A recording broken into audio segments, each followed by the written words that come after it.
jurnal Ikatan Media Iswara Indonesia yang terpusat di Banten, dikelola oleh teman-teman IWI, dan saat ini saya juga salah satu editor di sana.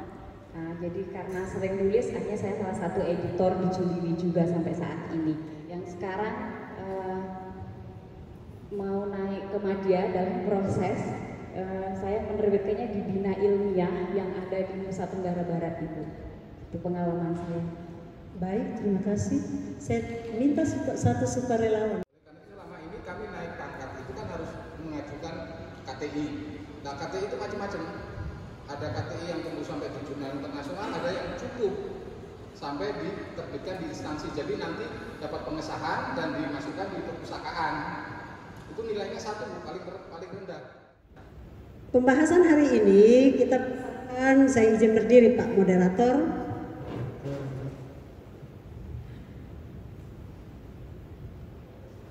Ini terdiri dari yang pertama, dasar hukum, pola karir ASN, transformasi jabatan fungsional, kedudukan, wewenang, tugas dan fungsi, kategori, jenjang, kriteria dan klasifikasi, pengangkatan dalam jabatan fungsional, penilaian kinerja jabatan fungsional, kenaikan pangkat, kenaikan jabatan fungsional, kebutuhan PNS dalam jabatan fungsional, Undang-Undang Nomor 5 dan Undang-Undang Nomor 11 harus kita tahu.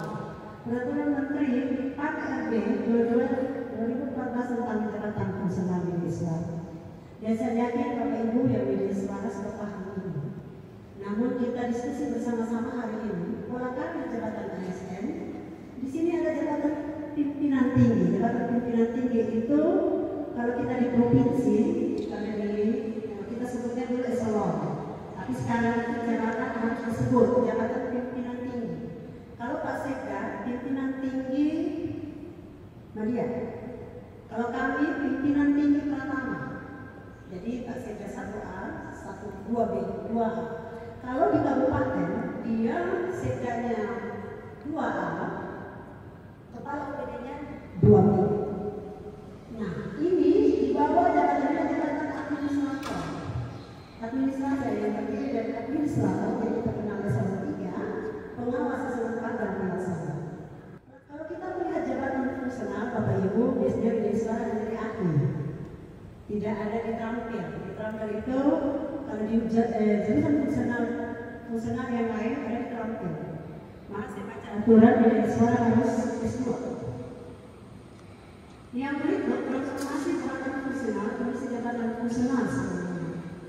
Nah, Bapak Ibu, jabatan fungsional terampil dan ahli digabung sehingga batas usia pensiun dan tunjangan sama. Oleh karena itu sama terjadi pembebanan keuangan ini sebelumnya. Ini pola dulu sebelum sekarang.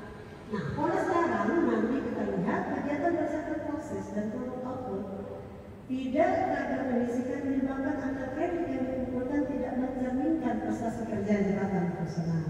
Saya punya pengalaman sebelum dia BKD menangani jabatan fungsional. Terus satu saat saya tanya, mana angka kreditnya, mana kegiatannya? Karena kan dibayar waktu itu jabatan fungsional yang saya tangani biaya operasional. Terus saya tanya di biaya operasional mana laporan? Karena kita bisa memberi biaya operasional kalau semua laporan sudah masuk. Baru kepala bidang yang menangani perlu memberi rekomendasi. Bapak Ibu, saya kaget-kaget mereka jawab saya ini. Tugas saya kemarin bergerak. Saya bilang, mohon maaf, saya itu bukan tugas. Jadi saya mereka punya jabatan fungsional, tapi tidak paham apa yang harus dikerjakan. Nah, kedudukan dan tugas tanggung jawab jabatan fungsional, Bapak Ibu, ini kita bisa lihat bersama.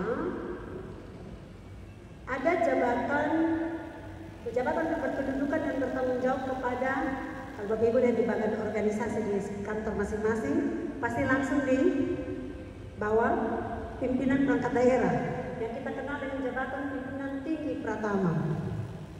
Terus di bawah jabatan pimpinan ini ada administrator atau pengawas memberi pelayanan fungsional berdasarkan keahlian dan kemampuan. Jabatan fungsional merupakan jabatan karir PNS. Saya tidak tahu pengalaman di sini, tapi saya pernah mengenai fungsional ada yang begini, kita tidak mau di bawah koordinator eselon 3 ataupun eselon 4. Tapi kalau ini tidak mungkin seorang pimpinan dia bisa kerja semua.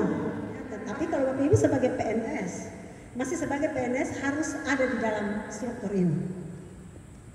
Yang kelima, kategori jenjang, kriteria dan klasifikasi. Nah ini Bapak Ibu, saya pikir Bapak Ibu sudah paham. Sekarang saya lihat tadi ada yang sudah di 4B. Pak Agung 4B, 4C? 4B. Yang paling senior di sini 4B. Kemarin saya bilang Pak Rero, tapi 1 Desember mungkin beliau sudah akan pensiun dengan pangkat yang menurut saya pangkat paling maksimal 4E. Dan untuk jabatan fungsional 1 Pak Rero, yang kedua Ibu Dokter di Rumah Sakit Umum spesialis anak. Ini saya tidak definisikan lagi karena saya yakin Bapak Ibu paham soal ini, keahlian dan terampil. Saya tidak tahu di sini sistem penilaian angka kreditnya di sini atau kirim ke LAN di sini. Jadi Pak Daud mengajar 2 jam atau tadi tulis dapat angka 5, buktinya di scan, di posting di sistem, dinilai di pusat. Dan menurut saya PKN adalah satu lembaga pembina yang dibangun sistemnya bagus. Karena pegawai seluruh Indonesia, kalau tidak dibangun sistem saya tidak bisa bayangkan. Jadi sekarang kenaikan pangkat sudah berbasis digital. Nah ini jenjangnya Bapak Ibu tahu. Pangkat dalam jabatan fungsional ini ada yang Bapak Ibu pengangkatan pertama. Kelemahan kita adalah ketika kita diangkat pertama, jenjang untuk fungsional ini berkembang itu kadang-kadang lupa diperhatikan oleh instansi di mana tempat. Kalau Widya Suara saya lihat mungkin lebih mudah karena beberapa kali ada minta surat izin untuk ujian di LAN kalau saya tidak salah. Beberapa nama saya lihat. Terus pengangkatan perpindahan dari jabatan lain. Ini yang kita kenal dengan inflasi. Oh, di bawah inflasi. Kadang-kadang gini, kita PNS secara sadar mau pindah. Jadi kita di struktural mau pindah ke fungsional. Tetapi begitu masuk di fungsional, tidak terlalu paham fungsional itu. Jadi kadang-kadang masuk, harus berhenti. 5 tahun kita harus tanda tangan lagi, berhenti sementara. Saya selalu disposisi begini, coba cek berhenti sementara karena apa? Kalau karena angka kredit ini berarti kan kita tidak sadar bahwa kita sekarang ada di jabatan fungsional yang harus kumpul angka kredit. Berarti pekerjaan-pekerjaan kita semua harus mengarah untuk mendapat angka kredit. Ada yang kerja-kerja tidak siap dia punya. Nanti begitu maksudnya tahu saya taruh di mana, apalagi tidak ada foto, tidak ada catatan, cari di mana. Nah itu kelemahan-kelemahan yang saya lihat. Padahal setiap hari masuk kantor. Tapi giliran mau ini di mana? Nah mulai sekarang kita harus terbiasa. Selain punya belangko-belangko tadi, format-format tadi, juga harus terbiasa untuk scan dan membuat direktorinya harus bagus. Jadi memang kemarin saya presentasi di BPSDM, kalau jumlah fungsional pemerintah provinsi seperti ASN itu memang lebih tinggi, karena guru-guru tadi, guru SMA, kita guru-guru SMA itu ada yang 8 ribuan, 7 ribuan, 8 ribuan, cukup banyak. Jadi mereka membuat fungsional itu lebih tinggi dari jabatan struktural. Kenaikan pangkat, peningkatan jabatan, kalau disingkat dengan tahun, untuk angka kredit, peningkatan jabatan, kalau dunia baik dalam 2 tahun terakhir. Nah, 2 tahun terakhir kalau dulu pakai polanya, ketiga dia punya angka tahun ini, tahun berikutnya harus lebih tinggi sedikit. Kalau penilaian prestasi kerja, dia ada di baik dan sangat baik boleh. Jadi contoh tahun ini saya terkenal. Tahun ini saya 9, tahun depan saya 86 boleh. Karena itu masih kategori baik dan sangat baik. Kalau di ketiga dulu pasti rekayasa atau ini tahun kalau 80 tahun depan mesti lebih tinggi dari 80. Memang harusnya yang lebih tinggi. Laksanakan.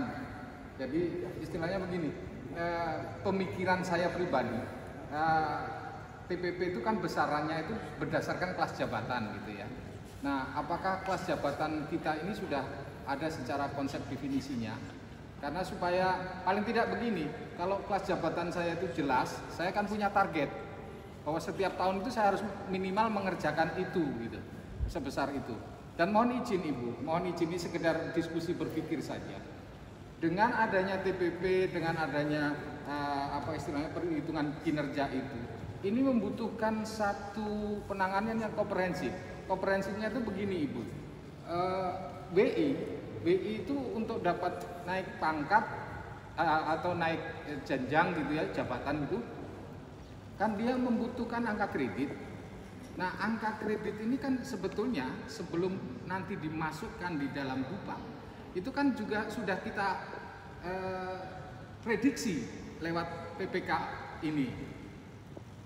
Penentuan jumlah kita mengajar di tahun ini, misalnya tahun depan gitu ya, itu merupakan proses yang belum kami ketahui Bu. Berapa nanti ada diklatnya, terus ada kepastian kami ngajar berapa di sana gitu. Mohon izin bahwa kalau boleh setelah ini, setelah tindakan PPK ini, ada satu tindakan lain gitu ya, yang menyangkut masalah terjadinya prediksi yang lebih mudah bagi kami untuk menghitung secara tepat. Mohon izin saya pribadi menyampaikan kepada Ibu bahwa sesungguhnya apa yang tertulis di dalam penilaian awal itu hanya sifatnya prediktif Bu. Bukan kami bisa meyakinkan, karena kami mengajar itu bukan karena tugas tapi karena SK. Nah, banyak pelatihan yang kadang-kadang kita tidak dapat SK-nya Bu, sehingga kami mungkin tidak bisa mencapai angka kredit kami begitu. Mungkin itu saja sebagai tambahan informasi Bu. Terima kasih. Nah, semakin banyak itu kan Bapak harus merancang dalam sasaran kinerja Bapak. Iya. Jadi Bapak jangan lihat jenjang di bawah ada 3 kegiatan, paling rendah 5 di SKP. Tidak boleh lebih kurang dari 5. Saya 5 saja. Tapi kapan Bapak tuh keluarkan kreditnya? Kan Bapak hanya buatnya 5. Iya. Berarti Bapak harus tahu harus hitung targetnya. Berarti saya 1 tahun saya harus buat kegiatan 20. Sehingga ketika saya mengumpulkan angka kredit ini, saya bisa naik pangkat di berikut di tahun berapa, gitu kan? Kalau 5 tahun Bapak tidak naik pangkat, berarti Bapak harus berhenti sementara. Nah, kekuatan itu harus di Bapak dan pimpinan Bapak menghitung itu. Dalam sosialisasi tanggal 3 di YouTube DKD Provinsi NTT, saya bilang ini harus didiskusikan dengan pimpinan. Jadi saya di DKD saya sudah instruksikan. Di awal Desember, kita semua sudah harus tahu kita punya SKP.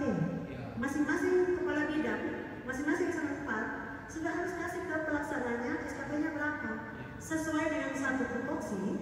Yang kedua, itu kita bukan fungsional Bapak, biasa. Yang kedua adalah